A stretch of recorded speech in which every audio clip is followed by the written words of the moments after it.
Coming into this penitentiary, we were met with iron bars, the click of keys, and that's it, and walls. It's really sterile.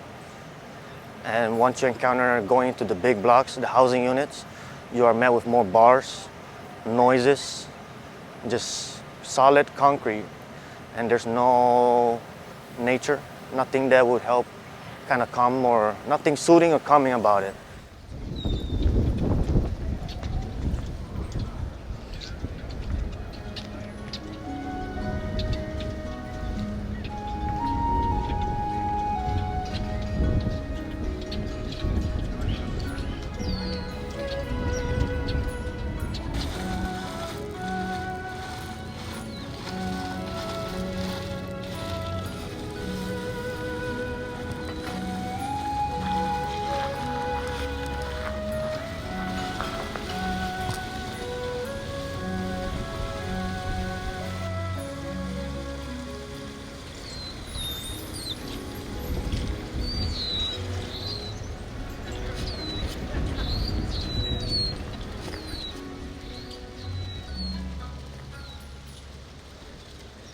The Veterans Memorial had just been completed in 2014, and the superintendent reached out to the leadership and said, I'm open to some other ideas for further beautifying the prison spaces. Does anyone have any ideas? So I raised my hand and for the first time got to speak in a president's meeting, and I said to the superintendent, how about a koi pond? And he said, well, I'd be willing to look at a proposal, put something together and show it to me. So that was in 2014, and the idea was born. Originally, how are we going to do it safely and securely? How are the staff going to react? And, in some ways you got to worry about what's the general public going to say of, here we are putting healing gardens inside of our prisons. But what if we did do it? Well, what would that say about, where we're going and where we're heading? And, maybe this could be precipitate change.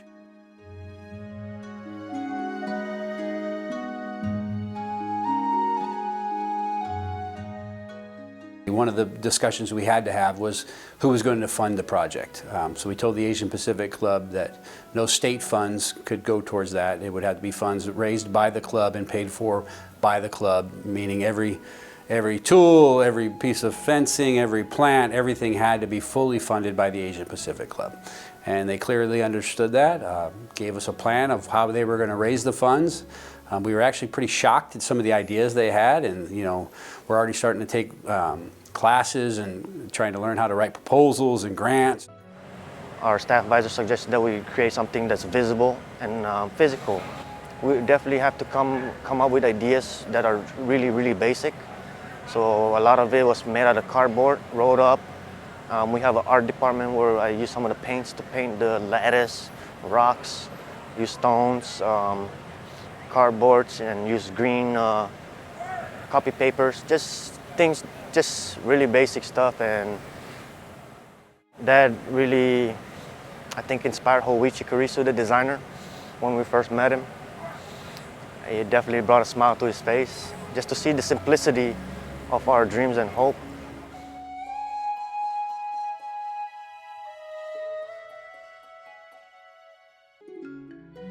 As we started to put drawings up around the institution, and they saw us meeting with people from the community, they started to believe that it was actually possible, that it might actually happen.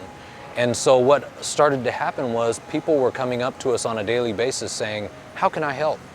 I really want this to happen. Oh, this is going to be so amazing. I was here 30 years ago when we had trees and they cut them all down. Oh, how nice it would be to have trees back again someday. Is there any way I can help?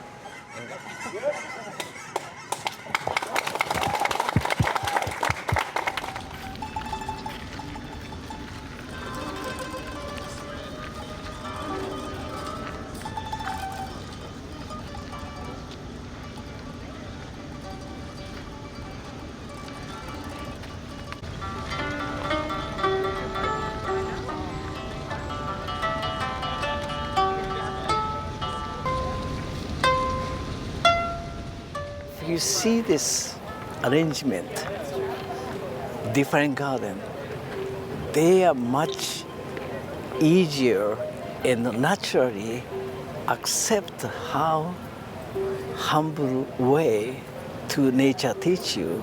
Be yourself, be good, encouraging, or still I have a hope.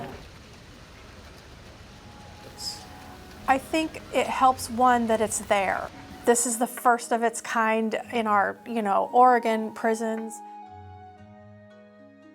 Do some pretty manual labor. They moved those rocks and they planted those trees, and what an experience it was to see that come together for them. And also to know that they were a part of changing the world. I feel like here at the penitentiary, we're changing the world one interaction at a time.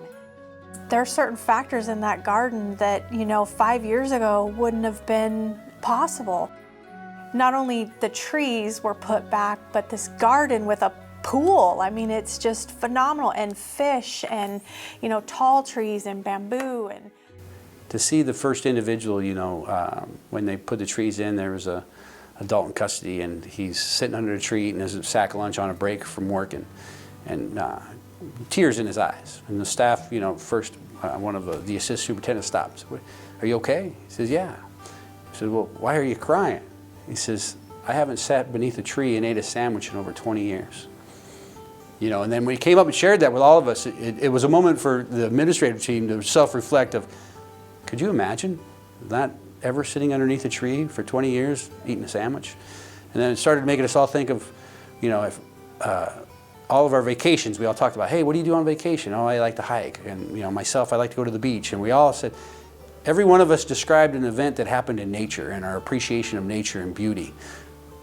Can you imagine going through life for 20, 30 years not having that and what it means?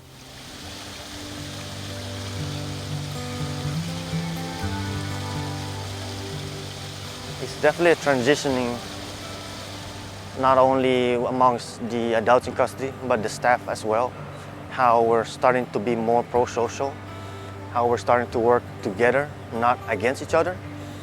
And now we're standing beyond anything we could have ever imagined that a healing garden could be.